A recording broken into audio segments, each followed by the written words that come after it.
ভারতীয় দলে মোহাম্মদ শামির মতো একজন প্লেয়ার কেন উপেক্ষিত? ভারতীয় দলে শামির প্রত্যাবর্তন কেন হচ্ছে না? তাহলে কি রোহিতের সঙ্গে ঝামেলার জেরেই এমন অবস্থা শামির? দেখুন বিস্ফোরক খবর। গত বছরের বিশ্বকাপের মাত্র 7 ম্যাচে 24 উইকেট নিয়ে সাড়া ফেলে দিয়েছিলেন মোহাম্মদ শামি। হয়েছিলেন টুর্নামেন্টের সেরা বোলার, কিন্তু টুর্নামেন্ট মিটতেই চোটের কারণে ছিটকে যান তিনি। গোড়ালির সমস্যার কারণে অস্ত্রোপচার অবধি করাতে হয় তাকে। লম্বা সময় কাটাতে হয়েছে মাঠের বাইরে। সব ধরনের ক্রিকেট থেকে বিশ্রামে ছিলেন তিনি। চলেছে রিহ্যাব। ফিটনেস নিয়ে যত প্রশ্ন, নাকি রোহিত শর্মার সঙ্গে ঝামেলার জেরেই ভারতীয় দলে প্রত্যাবর্তন হচ্ছে না? মোহাম্মদ শামিকে ঘিরে হঠাৎই চাঞ্চল্যকর খবর। 360 দিন পর ক্রিকেটে প্রত্যাবর্তন হয়েছে বাংলার পেসারের।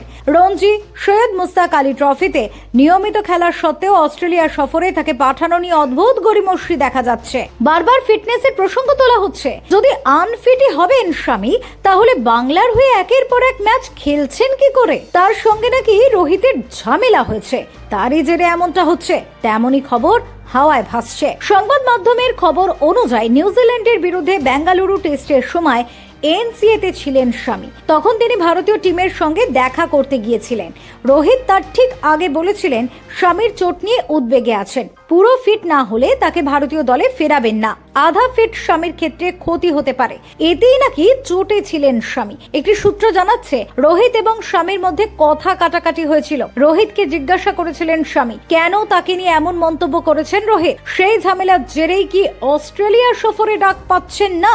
বাংলার হয়ে প্রতি ম্যাচেই পারফর্ম করছেন, তা সত্ত্বেও কেন তাকে অস্ট্রেলিয়া পাঠানো হচ্ছে না তা নিয়ে প্রশ্ন তুলে দিয়েছেন অনেকেই। সবচেয়ে বড় কথা হলো এই মুহূর্তে ভারতীয় টিমের হাল বেশ খারাপ। পার্থ টেস্টে জেতার পর অ্যাডিলেডে ভারতের লজ্জাজনক হার।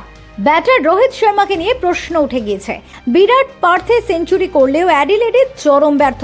বোলিংও তথৈবচ। বুমরাহ চমৎকার পারফর্ম করছেন, কিন্তু অন্যরা পারফর্ম না করায় পুরো দায়ভার নিতে হচ্ছে বুমরাহকেই। এই মুহূর্তে শামি পারেন বুমরাহর সঙ্গী হয়ে উঠতে। যা শোনা যাচ্ছে ব্রিসবেন টেস্টেও শামিকে খেলানোর ভাবনা নেই, কারণ এনসিএ থেকে এখনো সবুজ সংকেত মেলেনি। শামি যদি অস্ট্রেলিয়া যান, ভারতীয় দলের হয়ে শেষ 2টি টেস্ট খেলতে পারেন।